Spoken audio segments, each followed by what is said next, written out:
Better day to debut. It's 7 days to Democracy Day in Nigeria, 53 days to the governorship election in Ekiti State, 124 days for us to scoop that of Osun State, and 269 days to the 2019 general elections.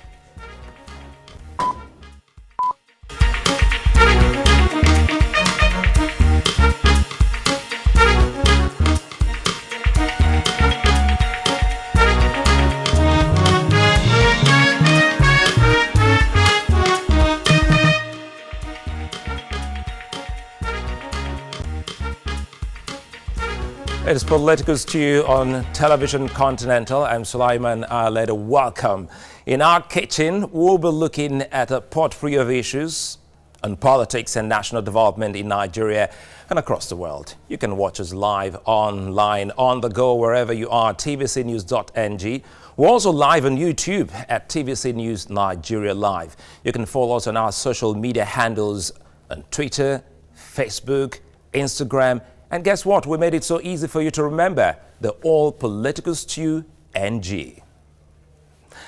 Now, so many things have been happening, especially that of Ekiti State, and you did see that the elections are really very, very close. We'll be bringing you up to speed, guiding you, bit by bit towards that particular moment. That'll be the first election for the Independent National Electoral Commission to conduct in the country. And of course, we're looking at all of the activities. Just today, the publication of the personal particulars of candidates and list of candidates has just taken place. 22nd of May. And thereafter, the other one we'll be seeing, talking about the activity, should be the last day for withdrawal by candidates, replacement of withdrawn candidate or candidates by political parties. That's going to take place on the 30th of May. When we move into June, 13th of June specifically, that's the last day for the submission of nomination forms by political parties. And of course, thereafter, you get to witness another one, and that's the publication of final list of nominated candidates. And when they are done with that, guess what? You get to see this other big one. The publication will roll out. That's 30th June, coasting very close to the big moment. And getting close, submission of names of party agents for the election to the Resident Electoral Commission will also happen on the day. Don't forget that they all have these representatives who will be the eye of these people on election day. The last day for campaign stops 2 days to the big moment, 12th July, same year. And for the big day, 14th July 2018. Thereafter, then the studios here. And of course, talking about all the studios right here in Television Continent. And of course, the Political Kitchen, they'll be live feeding you in on what you find on this program. We'll take a moment. When we come back, look at the issues right here cooking up from our kitchen.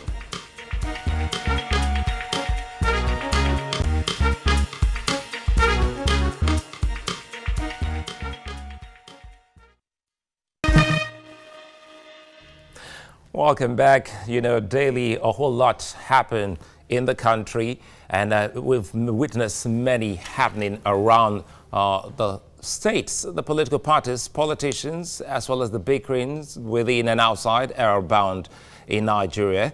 But Nigerians are daily being served by the minute. The people are enmeshed in high-wired talks, debate, wrangling, especially in the social media. Well, earlier we brought to you the news of the impeachment of the Deputy Speaker, Ondo State House of Assembly, Irojo Ogundeji. And our kitchen today will look at what's cooking in the Ondo Assembly and who's got burnt. We'll also be talking about the last Congress that we witnessed from the All Progressives Congress.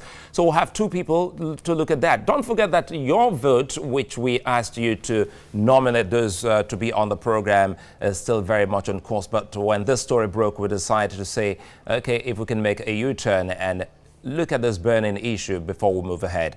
Joining me now in the kitchen is Senior Special Advisor, Oil and Gas to the Ondo State Governor, Benson Enukumehin. Good to have you join us. Nice seeing you, Sulai. I kept calling. I thought, okay, this trip from Akure down to this kitchen, it has to happen. And I want to say thank you very much for coming at short notice. I appreciate, since you told me it's a political stew, I usually hear of soup, that you are in soup. But since you said stew, I prepared my rice so that when we are going to take the stew, it will be very delicious. You know, sometimes. But I must comment about this your new bed. It's making you look great, like Abraham of old. Thank you very much. It's nice. Once again, you're welcome. Quickly, your state is in the news again. For some, they're trying to ask if there's some kind of, porridge being cooked in the assembly of Ondo State. Even though you are of the executive arm, being an appointee of the government, of the governor, tell us what, you're also a lawyer, what truly transpired? Because when they say insubordination, that is one key thing that we have tried to go through in the Constitution to see if that is an impeachable offense. Well, there are three arms of government: the executive, the legislature, the legislative arm, and the judiciary. The three of them, by the theory that Professor Dice gave across to everyone, is that they should be independent. They can interrelate, but then each one should function according to the provision the Constitution has provided for it. The selection or election of the officers of either the State House of Assembly or National Assembly are, strictly speaking, the affairs of members of that particular assembly. They have the right to elect who should be their speaker or deputy speaker, and whenever they consider it necessary, they also will look at what should be done to remove either the speaker or the deputy speaker. But with that as it may, when you are electing the speaker or the deputy speaker, it is a simple majority. But when you want to remove any of them, you go by two-thirds majority. I serve the governor as a senior special assistant. I'm not an advisor, senior special assistant on oil and gas. I am not involved in who interrelates with the House of Assembly. But whatever transpires at the... Are you a lawyer? Of course, yes. The fact that I'm a lawyer would not mean that I will go and meddle with what is happening over there. If I'm called upon to advise, that is if. But in the instant case, I wasn't privy to what transpired. They may have seen what I did not see. But I do know that when a woman carries a baby in the market and the head tilts this other way, the adults that are in the market will definitely not leave the child's head to just be rolling here and there. They will call the baby, the mother. What happened? Adjust. The governor, being the leader of the party in the state, definitely will want to look at how do we go about this. If there are issues, they will look at them. And if the issues are sustainable, peradventure, for example, there are issues against Honorable Iroju, assuming I'm not privy to any, then the normal course will be taken. So in other words, you say this is still a party affair, and the governor of the state can also intercede by way of seeing how this can be resolved. He is the leader of the party in the state. So why he will not interfere in what transpires at the legislative arm, but at the political level, which is the party affair, because these are all members of our party, then there can be a discussion. And I'm sure our governor, being a senior advocate of Nigeria, will also know how to look into it and see if it is possible to resolve. If it is not, so be it. One other sore issue has to do with your party, and I'm happy you have your party constitution right there with you. It has to do with the Congress of your political party, and for the first time, Nigerians are saying we're getting to see a ruling party, getting more polarized ever than before. Just after the Congresses, we saw bickerings, infightings almost across the country during the Congress. What, in your mind, do you think transpired? Is it a lack of internal democracy or something we really can't place our fingers on? I think it's a welcome development. Surprise? Yeah, of course. Whenever something is good, if you see when the rain falls and you have this shining light somewhere, you see this insects, all of them clustering around it, because there is a beacon for which they can. APC as a party, and this notwithstanding whatever argument anybody can bring forth, is a party at the helm of affairs.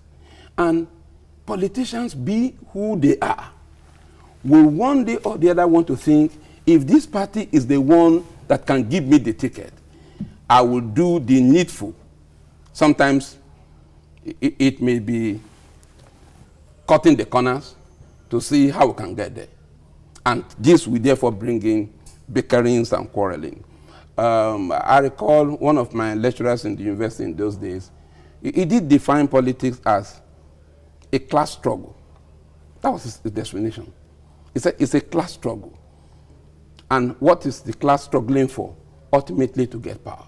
So we do know that for the purpose of being chosen at the primary to become either a member of the House of Assembly, House of Rep, a senator, or a governor, the processes will begin from the wards through to the local government, to the state, and to the national. And therefore, everyone will want to take a shot at it. And because APC is a darling, so you will see darling because they have the pot of soup now, and everyone is trying to have a taste of it. No, it's not a stew. It's a good soup. It's a good soup, yeah. And that is why we saw a lot of people move from another political party, from every other political party to your party, and people are still thinking that, look, this is because there's no internal democracy. We have people who are handpicked, and that is why a lot of people complained about the outcome of the last Congress. No, that's not why true. some try to also usurp the powers that be. For instance, in southeast of Nigeria, specifically in Imo State, though that matter is in court, so we can't even delve into that now, but we saw the complaints of the two factions. You see, the truth, like I said, is that we must first and foremost commend APC. And I say this without any equivocation. This was a party that came together from various sources. ACN, ABGA, CPC, PDP, and they all came together. And within a period of a year or two, wrestled power from, quote and unquote, the almighty PDP. Because they have a unified, exactly, united cause. Exactly. Now, you do know, human being, there is always a conflict within any human being. If you go by the theory of dialectics, you will know that you have a thesis, you have an antithesis. The combination of the thesis and the antithesis will form a synthesis. You would have thought that the synthesis would be the end. The synthesis will generate thesis and antithesis. And that's the nature of human. So it's a cycle. It's a cycle. So even when you go with a woman to the altar and you say, oh, yes, I do, yes, I do, one would have thought there shouldn't be quarrel. Why do they go to court thereafter? So let alone various political parties coming together with intrigue and all that. But the beauty of it is this. When all these have arisen, then we put in a mechanism of resolving the conflict. And this is what transpired in the larger society. The society will be lawless if there are no courts. I doubt if you were speaking this way if you were on the other side, because sometimes it looks like those in the kitchen are the ones really speaking, you know. No, which other side of the divide, what would it be now? You know, there are some who are not in the kitchen, who are not even having access to the meal. Those are the ones Those who are not in the kitchen are waiting for the meal to be ready.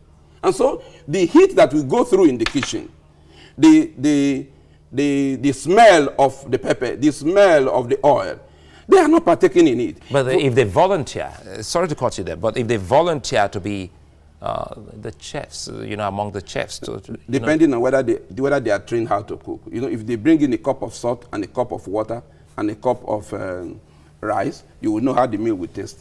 let's put those of them who know how to cook, and they will be there. When they have finished the stew, they can bring it out, and everyone will partake.